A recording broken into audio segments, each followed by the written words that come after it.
So quickly look at the interpretation of bones from an X-ray film. So under this interpretation of bones from an X-ray films, we're trying to look at um, things you want to observe. Okay, things you should note and how to interpret. Yes. Things you should note how to interpret. Okay. So for the bones, the first thing you'll be looking out for is the shape of the bone. So before observing a bone, you should know the anatomy of the bone, right? That's what it simply means. So for the shape of the bones, we say that the bones are well enough defined to allow one to check for their general anatomy and individual shape. For example, for the spine, look at the overall vertebral alignment, then at the disc spaces. So if you're having the disc spaces too close together, you're having a prolapsed spine. I don't know if you understand. Then uh, look at each vertebrae separately, moving from the body to the pedicles and facet joints, and finally the spinous appendages. So this doesn't only apply to the spine. We are just giving an example with the spine.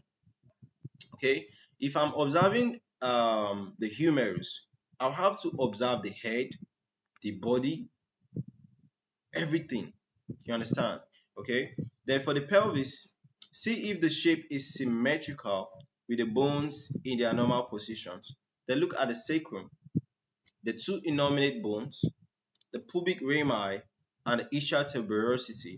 Then the femoral heads and the upper ends of the femur. Always comparing the two sides. Do you know what always comparing the two sides means? Probably the problem is on the left. So as the problem is on the left, you are looking at the left problem and also comparing it to the right side that has no problem at all. You get?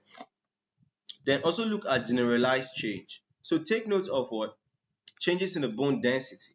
Okay? So changes in bone density could represent that there's osteopenia, or there's what? Osteosclerosis, or there's osteoporosis. Okay? Then also you look like, is there any abnormal trabeculation as it you see in what? Paget's disease? Are there features that are suggestive of what? Diffuse metastatic infiltration, either sclerotic or lytic, or other polycystic what? Lesions, which could include things like what? Fibrous dysplasia, histiocytosis, multiple exostosis, Paget's disease. So you are basically supposed to know the anatomy of the disease, and you're supposed to know different disease conditions that could actually be related to it. Okay, so with aggressive looking polycystic lesions, um, think of metastasis. That's like if you find out a cancer, it could be that the cancer came from another place. It could be multiple myeloma or lymphoma. Okay. Then other multifocal infections by contrast. Okay. So more primary tumors are monostotic. When instance in monostotic affecting one bone, polyostotic is affecting different bones. So this thing we are not saying it must be there. We're just giving examples, just trying to prepare you to how you make your mind very wide, okay, to think very wide to be able to make a diagnosis. Therefore, localized changes, so focal abnormalities should be approached in the same way as one would conduct a clinical analysis of a soft tissue abnormality. Start describing the abnormality from the center and move outwards. If there's a lesion, determine the lesion size, the site, the shape, the density, the margins as well. Okay, as well as what? The adjacent periosteal changes and any surrounding soft tissue changes that could also occur too. Okay, so I think that's it. On that basis, that's how to what?